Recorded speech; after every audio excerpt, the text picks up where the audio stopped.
خلقناكم من ذكر وأنثى وجعلناكم شعوبا وقبائل لتعارفوا إن أكرمكم عند الله أتقاكم আমি তোমাদেরকে এক নর এবং নারী থেকে সৃজন করেছি, এরপরে তোমাদেরকে বিভিন্ন বংশে বিভিন্ন ভাষা বর্ণ দিয়েছি, এই জন্য যেন তোমরা একে অপরকে চিনতে পারো। তবে হ্যাঁ, তোমাদের ভিতরে ওই বান্দা আমার কাছে সবচেয়ে বেশি দামি, যে বান্দা নিজের পরিচয় দিতে নিয়ে সে কোনো পরিচয় না দিয়ে সে নিজেকে বলে আমি কাউকে ভয় করি না, আমি আল্লাহকে বেশি ভয় করি। জোরে কোন সুবহানাল্লাহ। যে আমি আল্লাহ আমাকে বেশি ভয় পায়, আমি তাকে সবচেয়ে বেশি সম্মান দিয়েছি। জোরে কোন সুবহানাল্লাহ। আমার বন্ধুগণ, বান্দার ভিতরে ইসলাম আছে, তার দাম আছে। বান্দার মধ্যে ইসলাম নাই, তার মধ্যে তার কোনো দাম নাই। ইসলাম আছে, দাম আছে, ইসলাম নাই, দাম নাই। আমার বন্ধুগণ, এই দুনিয়াতে কত বংশের গৌরব করা মানুষ আছে, টাকার অহংকার দেখায়, বংশের অহংকার দেখায়, ক্ষমতার দাপট দেখায়। মনে হয় বাংলাদেশে এগুলো লোক নাই তো? আছে, এগুলো আছে। ক্ষমতা পাইলে ধরাকে সরা জ্ঞান করে, যা ইচ্ছা তাই করে। থানায় শুধু ঘন ঘন ফোন দেয়। থানায় ঘন ঘন ফোন দেওয়া লোক আছে না নাই? থানায় ঘন ঘন ফোন দেয় কি নিষ্পত্তির জন্য না পেঁচ লাগানোর জন্য? পেঁচ লাগানোর জন্য। আজকে আপনি পেঁচ লাগাচ্ছেন, আপনার কালকে কি হবে আপনি তো নিশ্চয়তা নাই।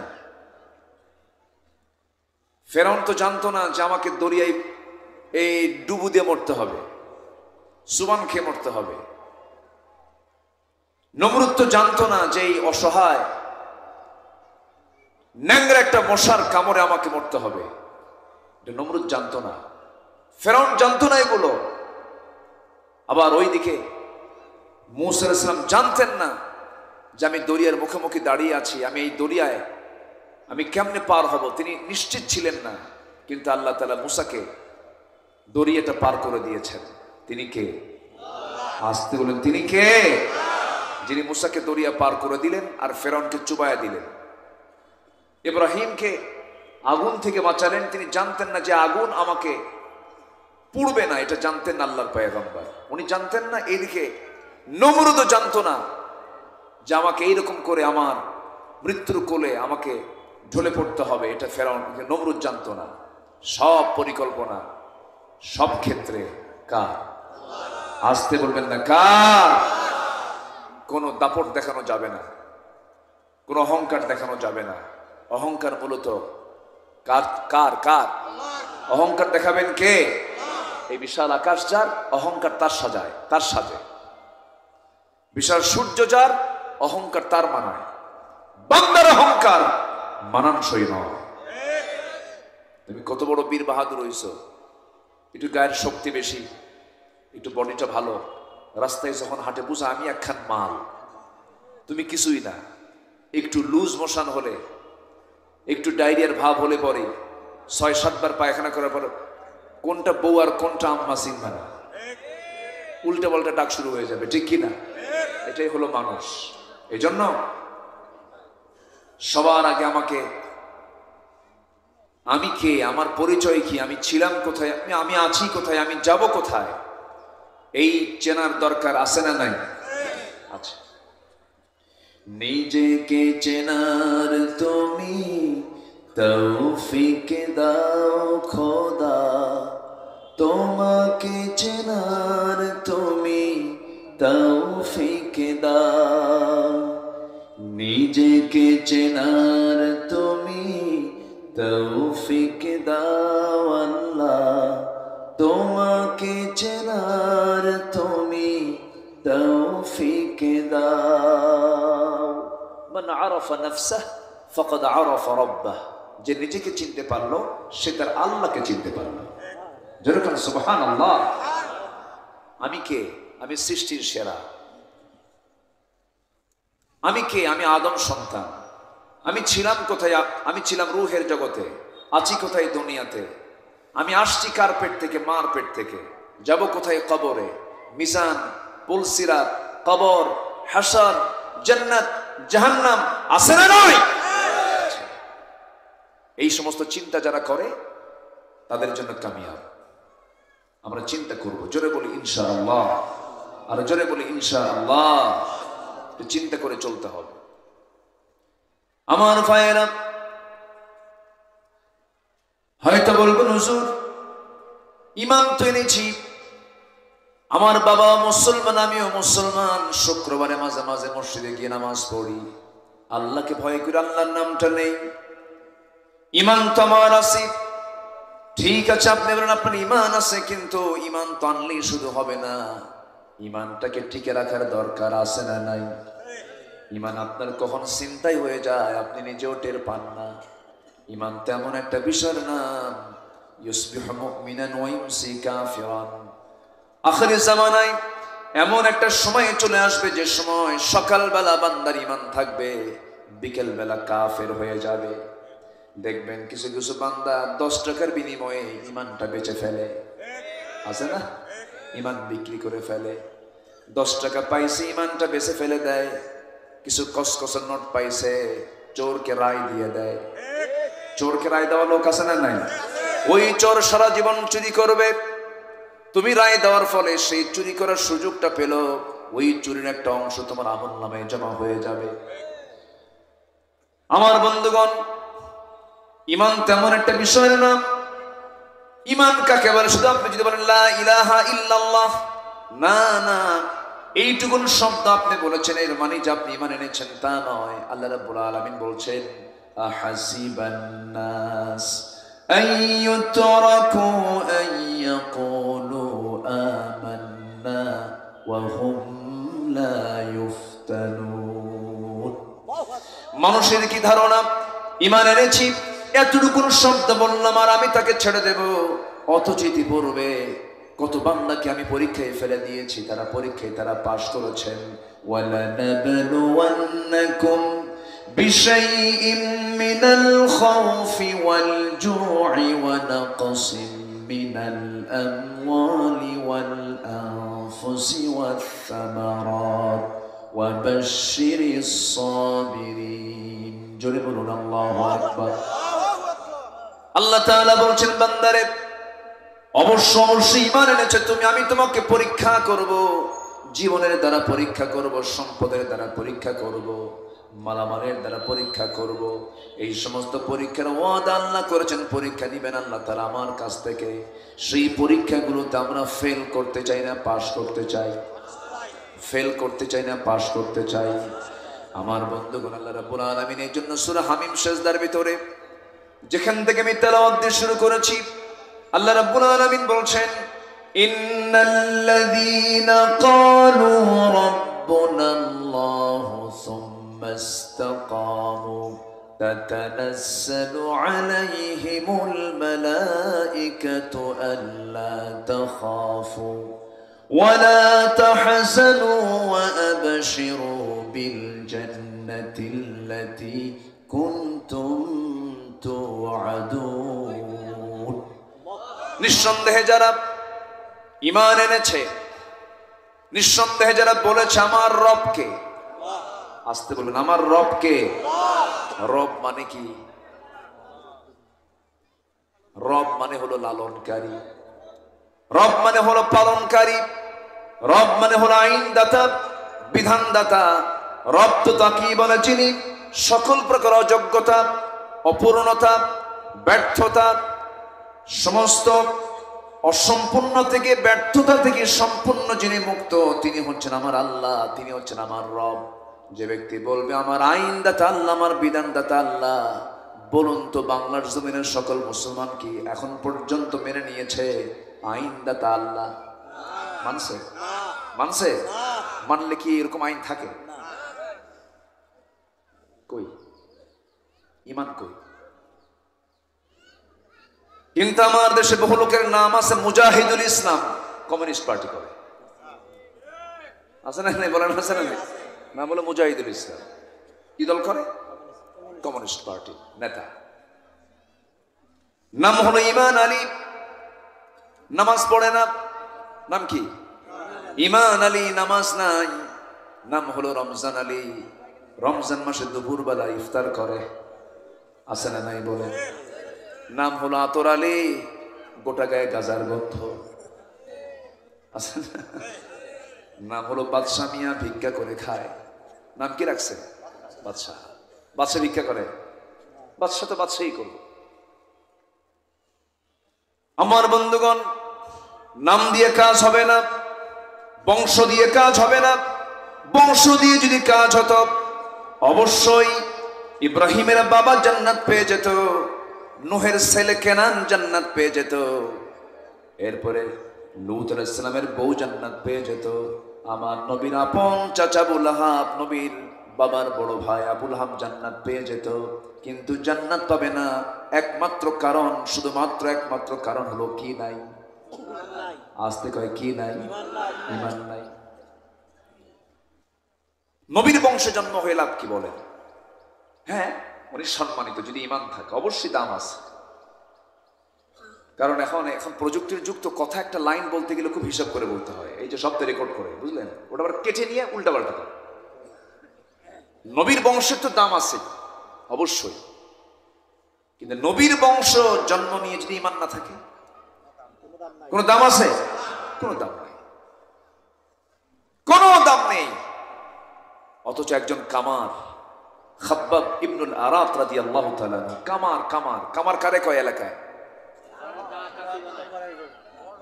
হ্যাঁ, লোহার ডিপার্টমেন্ট যাদের, দা কাসি যারা বানায়, ওদেরকে কি বলে? কামার। ইসলাম গ্রহণ করেছেন 5 নম্বরে একজন কামার। যেরকম সুবহানাল্লাহ। ইসলাম এসেছে, প্রথমে ইসলাম এসেছে ধনীর দ্বারা না গরিবের দ্বারা? গরিবের দ্বারা। কিন্তু আমাদের দেশে বহু নেতা আছে, বলে যখন নির্বাচন আসে গরিবের বন্ধু, ওইদিকে কয়েক মিলিয়নের মালিক সে, বিলিয়ন ডলারের মালিক সে, কিন্তু কি বলে? গরিবের। আচ্ছা, গরিবের বন্ধু হওয়ার জন্য কি ধনী হওয়ার দরকার না গরিব হওয়ার দরকার? ও ধনী হয়ে গরিবের বন্ধু সাথে, কত বড় ভণ্ডামি! এগুলো লেখাগুলো দেখলে আমার কাজ হবে, ঠিক কিনা?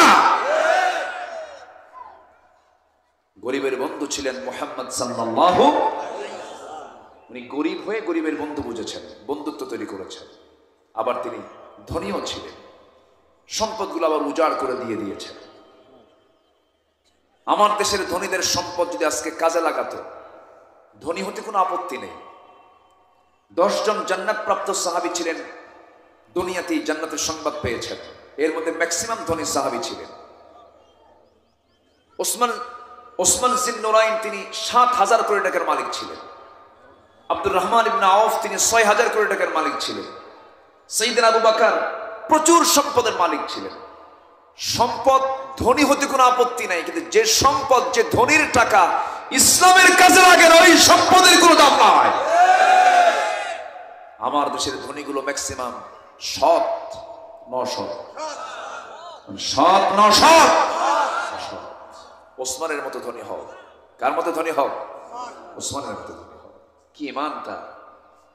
সাইয়েদনা ওসমান একদিন নবীর কাছে এসে বলে, হুজুর, আমি খুব টেনশনে আছি, কি এই সম্পদ নিয়ে, আপনি আমার জন্য দোয়া করুন, আমি যেন ফকির হই, আমি যেন কি হই। আচ্ছা, এরকম কি ধনী কোনো আছে বাংলাদেশে? বলেন তো, যে কোনো ধনী কি হুজুর কি বলবো, হুজুর আপনি আমার জন্য দোয়া করুন, আমি যেন ফকির হয়ে যাই? এরকম দোয়া কেউ চায়? কিন্তু এটা এমন ধনী, যে ধনী আল্লাহর রসুলের কাছে যাবো, ইয়া রাসূলুল্লাহ, আপনি আমার জন্য দোয়া করুন, আমি যেন ফকির হই। রসুল বলেন, তুমি এরকম করে বলছো কেন? হুজুর, আমার কাছে সম্পদ খুব প্যারা মনে হচ্ছে, কষ্ট মনে হচ্ছে, বড় ফিতনা মনে হচ্ছে, পরীক্ষা মনে হচ্ছে। আবার রাসূল বললেন, ওসমান, তুমি উটের পিঠে বসে খাও কেমনে? তিনি বলছেন, আমি উটের পিঠে যখন বসি, উট তো অনেক উঁচা, দেখছেন তো সবাই মনে হয়, উট কিন্তু অনেক উঁচা, ওর পাটা খুব লম্বা, 3টা কদম যদি যায় তাহলে মনে করেন এই মাহফিল পার হয়ে যাবে, বুঝলেন না? এত বড় তার কদম। সে বসে উঠতে একটা বিশাল টাইমের ব্যাপার। তো ওসমান জিন্নুরাইন বলছেন, আমি যখন উটের পিঠে থাকি, যখন উটটা চলমান থাকে, হয়তো খাচ্ছি আমি, একটা দানা যদি আমার হাত থেকে পড়ে যায় ফসকে নিচে, তৎক্ষণাৎ আমি উটটাকে নামায় দিই, বসায় দিই। উটটাকে বসায় দিয়া সেই দানা তুলে ধুয়ে নিয়ে সেই দানাটা আবার মুখে দিই। জোরে বলি সুবহানাল্লাহ। আমার রাসূল বলেন, ওসমান তোমার সম্পদ তো কমবি না, বরং আরো বাড়বে, অপেক্ষায় থাকো। সুবহানাল্লাহ বলবেন না? সম্পদ হতে কি কোনো বাধা আছে? কিন্তু সম্পদটা হওয়া দরকার হলো অসতের না সৎ লোকের, বৈধ পথে না অবৈধ পথে? বৈধ পথে। এটা রং কনসেপ্ট। অনেকে বলে সম্পদ বেশি হলে সমস্যা না, সম্পদে কোনো বাধা নাই। সম্পদ কি চোরের হওয়া দরকার না ভালো মানুষের হওয়া দরকার? আজকে যদি আমার দেশের টাকা পয়সা যদি চোরদের হাতে না থেকে যদি ভালো লোকদের হাতে থাকতো, দেশ এগিয়ে যেত আরো অনেক আগে, ঠিক কি না? আমি কি ভুল বলতেছি? এটাই তো বাস্তব। সম্মানিত ভাইয়েরা, সম্মানিত বন্ধুগণ, আমাদেরকে বলে হুজুর মাহফিল আসছেন, ওয়াজ করেন, কিন্তু আপনি ওয়াজ করবেন দুটো জগৎ নিয়ে, একটা আকাশ আর একটা কবর। দুনিয়ার ডিপার্টমেন্টে যাবেন, এটা আমরা দেখে নেব। ওরা দুনিয়া দেখবে, আর আমাদের ডিপার্টমেন্ট দিছে কি? আকাশ আর কবর। আকাশের উপরের খবর বলবেন আর কবরের নিচের খবর বলবেন, দুনিয়ার খবর আমরা দেখে নেব। আমি কি ভুল বলতেছি? কিন্তু যারা হক আলেম, যখন তারা তাদের মূল রাজনীতির জায়গায় যখন নখ দিয়েছে, রাষ্ট্রনীতি নিয়ে যখন কথা বলতে গেছে, দিন নিয়ে যখন যে আলেমরাই কথা বলতে গেছে, তাদের হাতে ডান্ডা বেরি লাগানো হয়েছে মুসলমান। সব হুজুর কিন্তু হুজুর না। একই কোরআন কেউ তেলাওয়াত করলে পুরস্কার পায়, কোরআন তেলাওয়াত করলে কোনোদিন কোরআন তেলাওয়াত করতে রক্ত ঝরাতে হয় না। কোরআন তেলাওয়াত করতে রক্ত ঝরাতে হয়? কোরআন তেলাওয়াত করতে রক্ত ঝরাতে হয় না, কিন্তু এই কোরআনকে প্রতিষ্ঠার আন্দোলন করতে গেলে রক্ত ঝরাতে হয়। কোরআন তেলাওয়াত সবাই করে, মুনাফিকও করে, ইমানদারও করে, কিন্তু কোরআন প্রতিষ্ঠার সংগ্রাম সবাই করতে পারে না, একমাত্র ইমানদাররা করতে পারে। যারা ইমান এনে টিকে থাকে, নিজেকে ইমানের উপর টিকে রাখে। জোরে বলে সুবহানাল্লাহ। ইমান আনা সহজ, কিন্তু টিকে থাকা কঠিন। আমার নবীর হাতে বায়াত নিয়া চিন্তা করা যায়? আবিসিনিয়ায় পাঠায় দিলেন দুজনকে, দুজন খ্রিস্টান হয়ে গেল। কি হয়ে গেল? খ্রিস্টান হয়ে গেছে। দুজন স্ত্রী তাদের ছিল, তারা স্বামীকে ছেড়ে দিয়া দিন বের হয়ে গেলে তো তার স্ত্রী এমনি বের হয়ে যায়। দুজন স্ত্রী স্বামীকে রেখে, দেখেন মহিলা মানুষ তার ইমানটাকে ঠিক রাখছে। স্বামী নাই, স্বামী ছেড়ে দিয়ে মদিনায় চলে গেছে। হুজুর আমার স্বামীরা বেদিন হয়ে গেছে, আমি ইমান ছাড়ি নাই, আমরা আমার ইমান নিয়ে মদিনায় হিজরত করেছি। যেরকম সুবহানাল্লাহ। ইমান আনা সহজ, কিন্তু টিকে রাখা কঠিন। আমার বন্ধুগণ, ইমান টিকে রাখা কেমন কঠিন! যুগে যুগে আম্বিয়ে কেরাম, যুগে যুগে সাহাবে কেরাম এই সমস্ত দৃষ্টান্তগুলো দিয়ে গেছেন। ইসলাম গ্রহণ করেছেন 5 নম্বরে একজন, কে বলেন? মনে আছে আপনাদের? সেই কামারটার নাম কি বলেন? খাব্বাব। আল্লাহু আকবার। খাব্বাব ইবনুল আরাত। কি সুন্দর করে একদম পুরো বাবার নাম সহ বলল, তাই না? ইতিহাস জানা দরকার আছে। আলহামদুলিল্লাহ বলি আলহামদুলিল্লাহ। খাব্বাব ইবনুল আরাত রাদিয়াল্লাহু তাআলা একজন কামার, লোহা পিটাতে, দিন এনে দিন খেতে। ইসলাম কবুল করছেন খাব্বাব। বলা হলো, খাব্বাব তুমি নাকি ইসলাম কবুল করছো? বলা হল, তুমি নাকি কেন? আমি তো কালিমা পড়েই নিছি, তুমি দেখো। আশহাদু আল্লা ইলাহা ইল্লাল্লাহ। কুরাইশরা বলল, খাব্বাব তুমি কি জানো এটার ফলাফল কি হতে পারে? খাব্বাব বলেন, এটার ফলাফল কি হতে পারে? হয়তো মরেই যাবো, এই তো, এর চাইতে বেশি কিছু করতে পারবা তোমরা? শেষ পর্যন্ত খাব্বাবকে বারবার চাপ দেওয়া হয়। খাব্বাব বলেন, অসম্ভব, তোমরা যতবার বলবা আমার ঈমান তত পাকা হবে। শেষ পর্যন্ত খাব্বাবের নিজের হাতে আগুন যে তিনি রেডি করেছেন লোহা পুরানোর জন্য, যে অঙ্গারগুলো দিয়েছেন, সে অঙ্গারগুলো তারা টেনে তুললো, আগুন থেকে তুলে সাজালো মাটিতে। আগুন দাও দাও করে জ্বলছে, অঙ্গারগুলো জ্বলতেছে। দুহাত দুপা বেঁধে খাব্বাবকে বলা হলো, তোরই লাগিয়ে দেওয়া অঙ্গার, এই অঙ্গারে দিয়ে তোর পিঠ কাজকে আমরা ঝাঁঝরা করে দেব। তিনি চুপ মেরে থাকলেন, শুধু মুখ থেকে বলতেছেন আল্লাহ আল্লাহ, আল্লাহু আকবার। শেষ পর্যন্ত দুহাত দুপা বেঁধে সবাই মিলে জোর করে ওই অঙ্গার সাজানো অঙ্গারের উপরে তার পিঠটা চেপে ধরল। ইতিহাস এসেছে, সিরাত ইবনে হিশাম এসেছে, একটা আওয়াজ খাব্বাবের মুখ থেকে বের হয়। তিনি মনে মনে ভাবলেন, আমি যদি করি, আল্লাহ যদি অসন্তুষ্ট হন, আমার আল্লাহ যদি অসন্তুষ্ট হয়ে যান। কোন আওয়াজটাও করলেন না। দু হাত দু পা বেঁধে যখন অঙ্গারের উপরে যখন তার পিঠটা যখন লাগিয়ে দেওয়া হলো, সিরাতের মধ্যে আসছে অঙ্গারগুলো তার চর্বির মধ্যে, পিঠের মধ্যে ঢুকে গেছে। চর্বি গলে গলে গলে গলে আগুন নিভে গেছে, কিন্তু খাব্বাবের মুখ থেকে তার আল্লাহর নামটা মুছে দিতে পারে নাই। সুবহানাল্লাহ। আমার বন্ধুগণ, ইতিহাস তো বহু আছে। আসিয়ার কথা কে না জানেন? এখানে অনেক মা বোন আসছেন।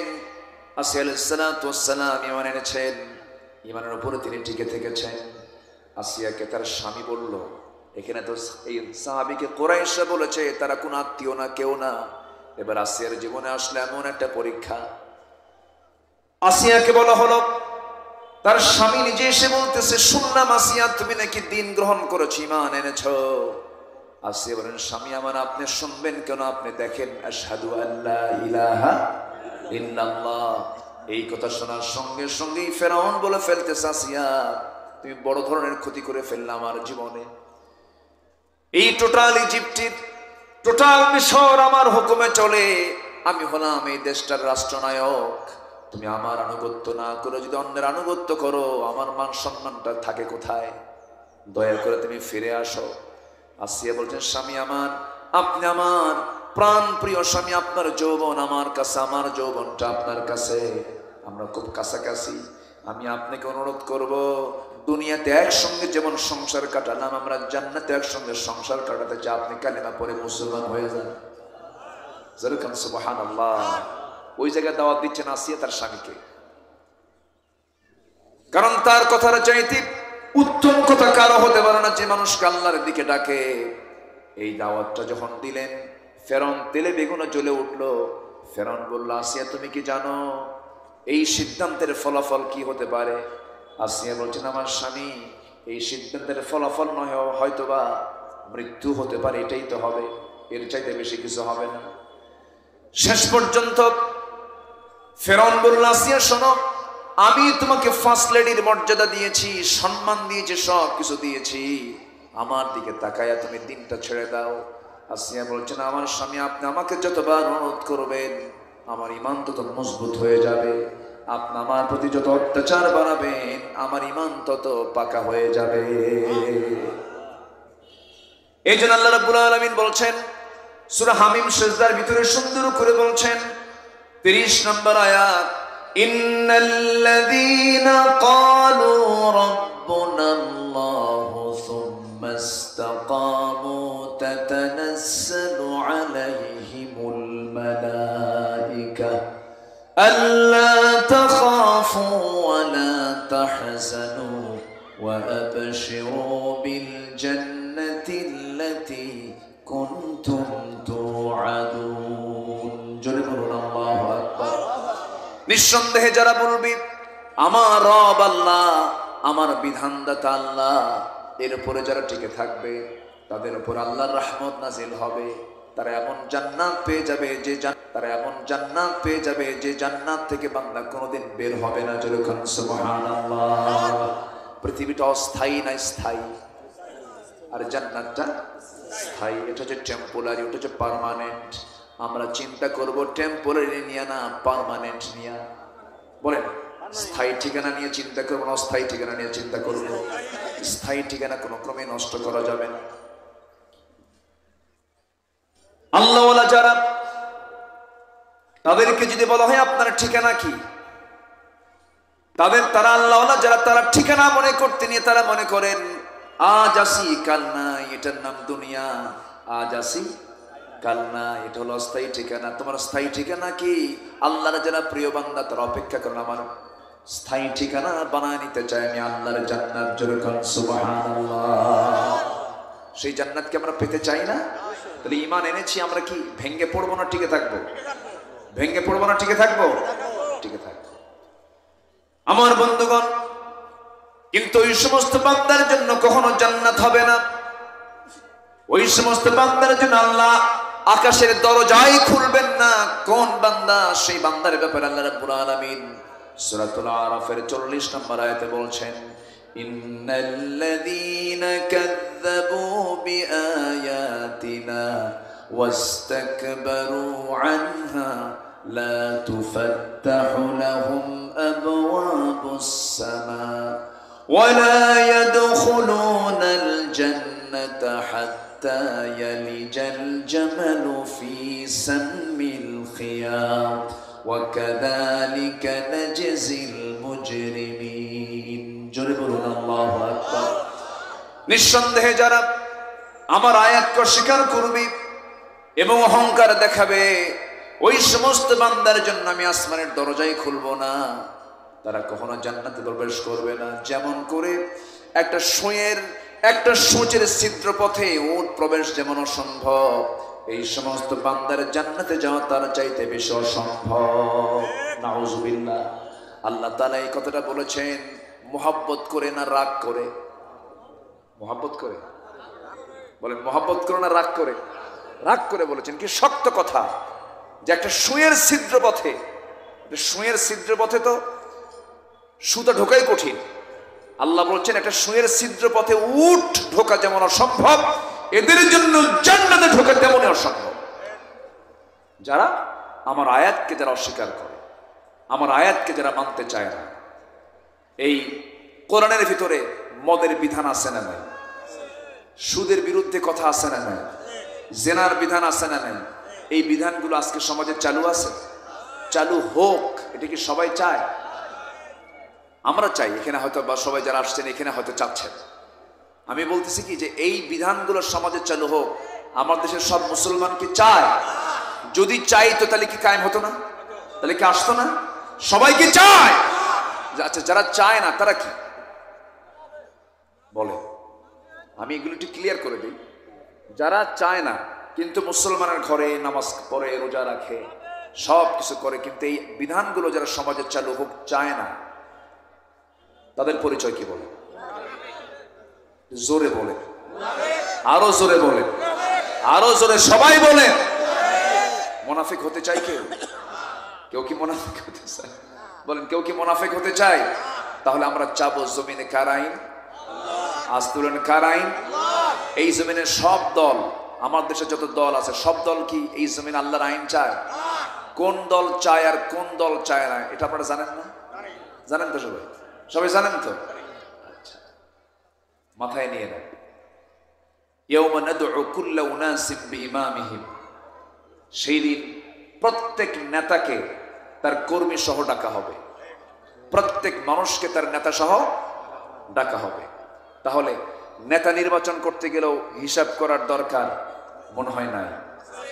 আসতে বলবেন না, আছে না নাই? আচ্ছা, দুনিয়াতে ভালো নেতা, দুনিয়াতে ভালো বন্ধু শুধু দুনিয়ার উপকার নয়, কিয়ামতের দিন আপনার কাজে লাগবে।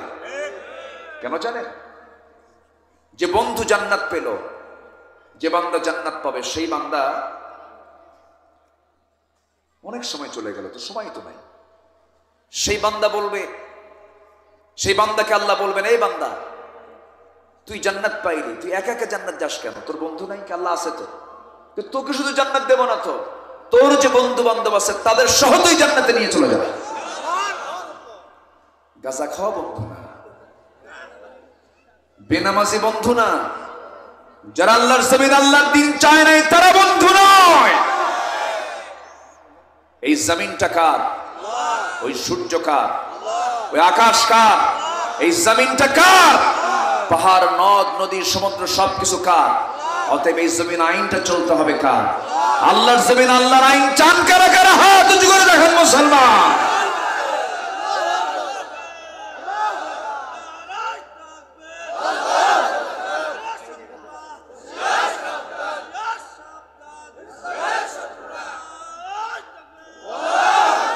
আল্লাহ কবুল করুন। জোরে বলে আমিন, আরো জোরে আমিন। আপনার নামাজ আছে, আপনার রোজা আছে, আপনার হজ আছে, আপনার যাকাত আছে, আপনার দান আছে, আপনার মসজিদ আছে, আপনার মাদ্রাসা আছে, আপনার তাহাজ্জুদ আছে, আপনার জিকির আজকার আছে, আপনার সমস্ত নফল নামাজ আছে, সব আছে, জিহাদ নাই, জান মাল কুরবানি দেওয়ার কোনো মানসিকতা নাই, আপনার ঈমান আনা হয় নাই, হয় নাই, হয় নাই। কথা ক্লিয়ার? কি কথা বোঝা যায়? সম্মানিত ভাইয়েরা, জান্নাত পেতে হলে আল্লাহ তাআলা বলছেন ঈমান এনেছো ভালো কথা, টিকে থাকো। কি থাকো? টিকে থাকো। মায়েরা কি মাহফিল আছে নাকি? আমি তো জানি, আমার মনে হয় আজকে মেয়েরাই পুরুষের চাইতে বেশি হবে। ফার্স্ট মানে তারা তো মানে লেডিস ফার্স্ট, মেয়েরা ফার্স্টই হয়। মেয়েরা সবসময় বরাবর ফার্স্টই হয়। মার্কেটও বেশি যায় অবশ্য। মার্কেটও কি লেডিসকে সেকেন্ড না ফার্স্ট? স্বামীকে বলে তুমি কিছু বোঝো মার্কেট, থাকো, ধমক একখান দিয়ে থুয়ে নিজে চলে যায় মার্কেট, ঢং ঢং করে। আছে না নাই? আগের দাদি কিন্তু যেত না, আগের নারীরা যেত না, এখন এরা খুব অ্যাডভান্স যায়। দোকানদারের সামনে এত সুর দিয়ে কথা কয়, মনে হয় একদম মানে ভাইয়া একটা শাড়ি দেখানো যাবে কি? দোকানদার তো ওই ভাষা শুনে তো ওর মাথা ঠিক নেই। শাড়ি একখান বের করে নিজের গায়ে লটকা দিয়া বলে, আপা এই শাড়ি কিন্তু আপনাকে দারুণ বানাবে। ওটা আরেক বদমাইশ। আছে না নাই? পর্দা শুধু মাহফিল হলে চলবে না, পর্দা বাজারে দরকার আছে না নাই? বাড়িতেও দরকার আছে না নাই? মা আপনার জন্য একটু ইমরাত ফিরআউনের কথা বলছিলাম, আসিয়ার কথা বলছিলাম, মনে আছে আপনাদের? আসিয়া আলাইহিস সালাতু ওয়াস সালাম স্বামীর সঙ্গে কনভারসেশন হচ্ছে। খুব ভদ্র ছিলেন আসিয়া আলাইহিস সালাম, স্বামীর সঙ্গে কখনো খারাপ আচরণ, কাফের হোক, কোনো বদমেজাজ ছিল না তার মধ্যে।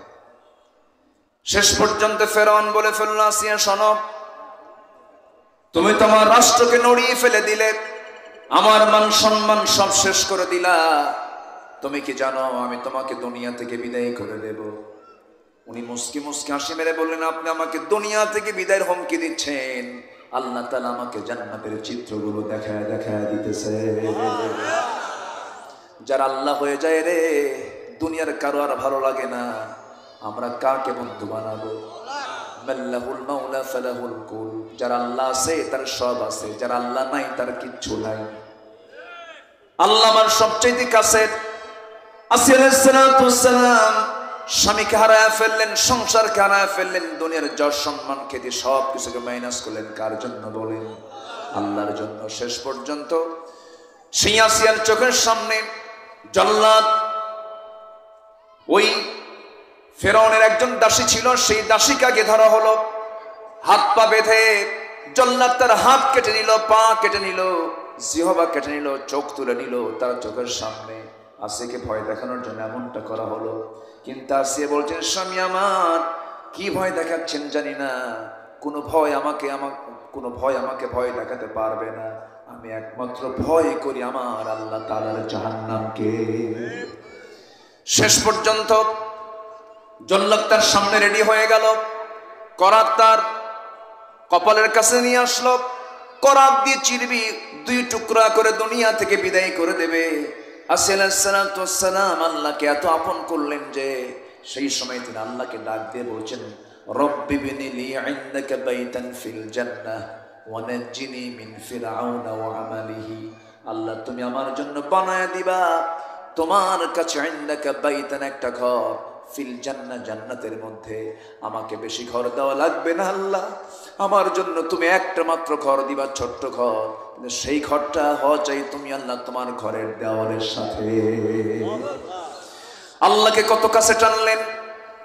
দুনিয়ার সমস্ত মায়া, পরিবার, স্বামী, পরিজন, যশ, খ্যাতি, সম্মান, পদ, পদবী, দল, অর্থ সব কিছুকে মাইনাস করে ইমানটাকে টিকে রেখে হাসতে হাসতে দুনিয়া থেকে বিদায় নিয়ে নিলেন। দুনিয়ার সমস্ত মানুষকে জানান দিলেন, ক্বালু রাব্বুনাল্লাহ সুম্মা ইসতাকামু, আমার রব আল্লাহ, আমি আছি, আমার রব আল্লাহ, আমি আল্লাহর পথে টিকে থেকেছি। জোরে বলুন সুবহানাল্লাহ। টিকে থাকাটাই সবচেয়ে বড় কিছু। সংসার শুরু করা যায়, বিয়ে করলেন কিন্তু সংসার টিকলো না, এটা কেমন হলো? বিয়ে তো করাই গেল, কিন্তু সংসার টিকে রাখি সবচেয়ে বড় চ্যালেঞ্জ। ইমান তো আনাই যায়, ইমানটা টিকে রাখার দরকার আছে না নাই বলে? টিকে রাখতে হবে। আমার ভাইয়েরা, আল্লাহর কাছে ধরনা দিতে হবে, আল্লাহর সঙ্গে মহব্বত বাড়াতে হবে। আজান যখন হয়ে যাবে সমস্ত কাজ ফেলে দিয়া মসজিদের দিকে চলে যাব আমরা। সবার আগে কেউ সন্তুষ্ট না হোক, আমাকে আগে আমার সন্তুষ্ট করতে হবে কাকে? আসতে বলবেন না, কাকে? একটু চোখ বন্ধ করলেই ভাবলেই তো বোঝা যায়।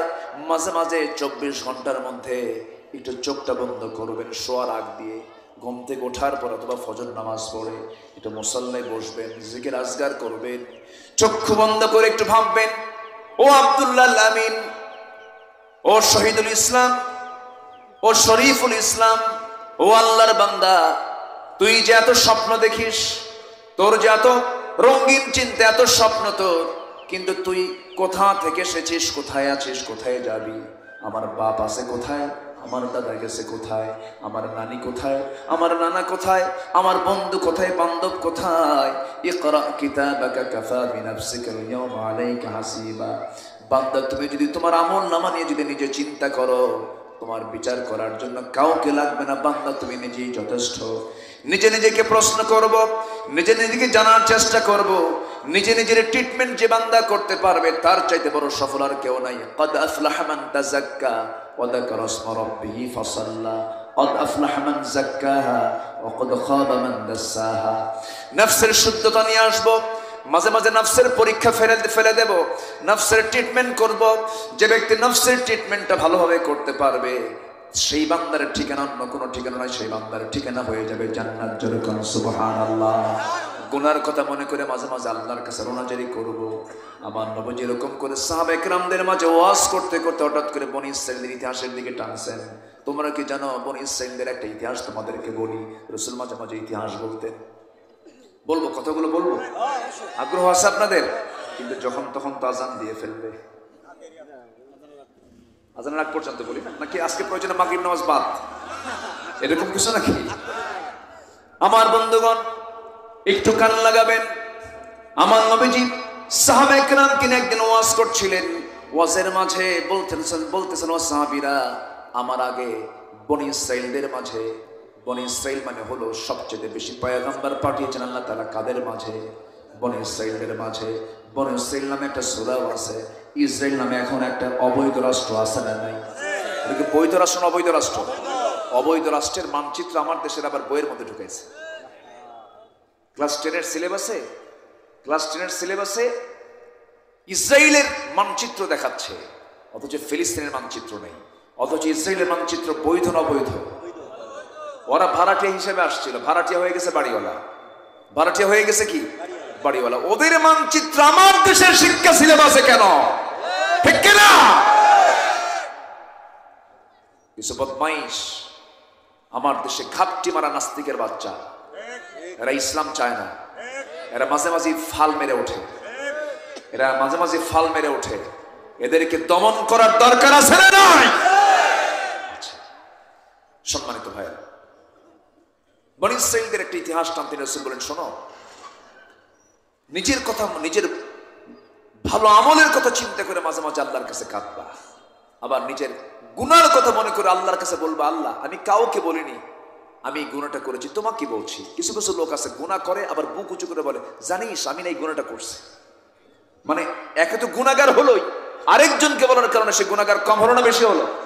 বেশি হলো। আমার দেশের একটা মানিক, নাম মানিক, জাহাঙ্গীর ইউনিভার্সিটির এক কুখ্যাত বদমাইশ, ধর্ষণের সেঞ্চুরি করে মিষ্টি খাওয়ালো। তোমরা কি জানো আমার আজকে সেঞ্চুরি হলো কি? ধর্ষণের সেঞ্চুরি। গভর্নমেন্ট তাকে ধরে এনে বললো, শাস্তি দিল কি জানেন? দুষ্ট ছেলে, এগুলো করতে নেই। বুঝলেন? দুষ্ট ছেলে, এগুলো করতে নেই, উচিত ছিল ঝুলাইয়া মেরে ফেলা। ঠিক কিনা? ঝুলাইয়া মেরে ফেলা। পাপ করব, হয়ে যাবে পাপ। পাপ হবে না? আস্তে করে পাপ হয় না? ইচ্ছে করে পাপ করবো না তো, পাপ হয়ে যায়, বান্দার হয়ে যায়, হঠাৎ করে হয়ে গেছে, সঙ্গে সঙ্গে কাউকে বলা যাবে না। কার কাছে সিগন্যাল দেবো? আল্লাহ, করে ফেলছি, আল্লাহ, আল্লাহ তুমি একটু দেখে নিও, আমি আর জীবনে করবো না। যা, আল্লাহ তোমার কাছে ওয়াদা দিলাম জীবনে আর করবো না। আল্লাহ বলেন যা, তোকে মাফ করে দিলাম। কিন্তু আব্বার কাছে ভুল করছেন একটা, আব্বা সে ভুলটা ধরছে। আপনি যদি বলেন আব্বা আমি যে ভুলটা করছি আজকে আর করবো না, কালকে থেকে শুরু করবো, বলেন তো আপনার বাপও কি মাফ করবে?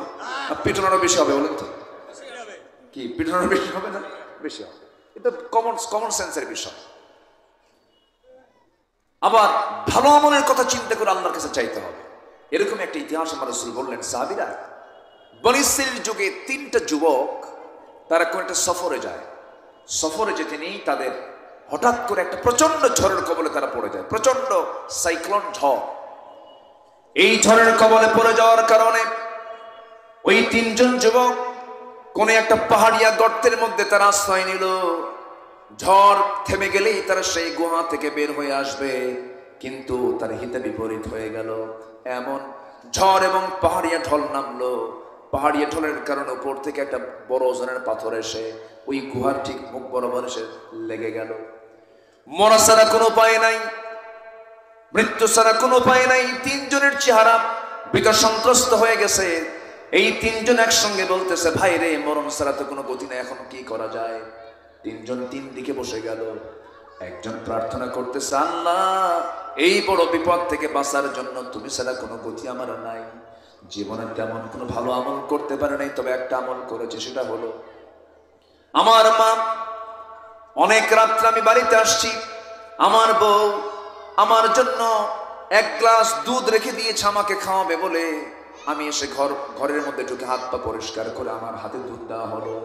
সেই দুধ পানের জন্য আমার সন্তানটাও কত মিনতি করলো, সন্তানকেও দিলাম না। আমার ক্লান্ত শ্রান্ত দেহ আমি নিজেও পান করলাম না। গ্লাসটা নিয়ে ভাবলাম আমার মাটা কোথায়? মার ঘরের কাছে গেলাম, মা দেখি ঘুমন্ত অবস্থায়।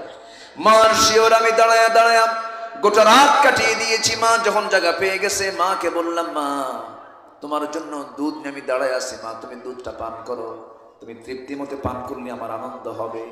সেই রাত্রে আমি নিজে খাই নাই, সন্তানকে খাওয়াই নাই, কাউকে আমি খাওয়াই নাই, মাকে প্রাধান্য দিয়েছি। আমি মাকে খুব ভালোবাসি। আল্লাহ এই অন্তত এই ইবাদতটা তুমি আল্লাহ আমার কবুল করে নাও, এই বিপদ থেকে তুমি আল্লাহ আমাকে বাঁচায় দাও। সঙ্গে সঙ্গে দেখা গেল পাহাড়ের মুখ থেকে সামান্য পরিমাণ সেই পাথরটা সরে গেছে। আরেকজন যুবক দোয়া করে, আল্লাহ জীবনে তেমন কোন আমল করতে পারি নাই, কিন্তু আমার এক চাচাতো বোনের সাথে আমার সম্পর্ক ছিল। সেই চাচাতো বোনের সঙ্গে আমি চূড়ান্ত যখন আমি জেনার কাছে যখন লিপ্ত হতে যাই, আমার সেই বোনটা আমার নিচে আছে, আমি তার উপরে বসেছি, 2 উরুর উপরে আমি বসে গেছি। এমন সময় আমার বোনটা বলল, শোনো তুমি আমার সঙ্গে যে জেনা করতেছো, এই দৃশ্য পৃথিবীর কেউ দেখে না, কিন্তু আল্লাহর আদালত দেখে যাচ্ছে, আল্লাহ তাআলা দেখে যাচ্ছেন। কিন্তু ঠিক আল্লাহ তাআলা এই সময় আমি আমার সেই বোনের দিকে আর নজর দেই নাই, জেনার কাজ ফেলে রেখে সেই জায়গা থেকে দৌড় মেরে চোখের পানি ফেলে ফেলে চলে আসছে। আল্লাহ এই জেনার কাজ থেকে তোমার ভয়ে আমি বের হয়ে আসছি, আল্লাহ তুমি বিপদ থেকে বাঁচাও। সেই পাহাড়ের গুহা থেকে আরেকটু পাথরটা সরে গেল। আরেকজন যুবক দোয়া করে, আল্লাহ জীবনে তেমন কোন আমল করতে পারে নাই, আল্লাহ তোমার কাছে প্রার্থনা করি, ও আল্লাহ তাআলা আমার কাছে একজন লেবার শ্রমিক কাজ করতে এসেছিল, সেই শ্রমিকটা কাজ করেছে, সন্ধ্যাবেলায় যাওয়ার সময় আমার কাছ থেকে পাওনাটা নিয়ে যায় নাই। আমি তার পাওনাটা আমার কাছে রেখেছিলাম, মজুরিটা আমার কাছে রেখেছিলাম। সে আসে না তার ওই টাকা দিয়ে একটা ছাগল কিনেছিলাম, সে ছাগল থেকে একটা ছাগল, 2টা ছাগল, 3টা ছাগল পাল হয়ে গেছে। বহুদিন পর যখন সে আমার কাছে যখন এসে ওই টাকাটা চাইলো, আমি তার কাছে সেই টাকাটা না দিয়া তার ওই শ্রমের টাকার বিনিময়ে যে ছাগল পাল একটা হয়ে গেছে, টোটাল ছাগল পাল আমি তাকে বুঝাইয়া দিয়েছি। আল্লাহ আমি আমানতের খেয়ানত করি নাই। সঙ্গে সঙ্গে সেই পাহাড়ের মুখ থেকে টোটাল পাথরটা সরে গেল।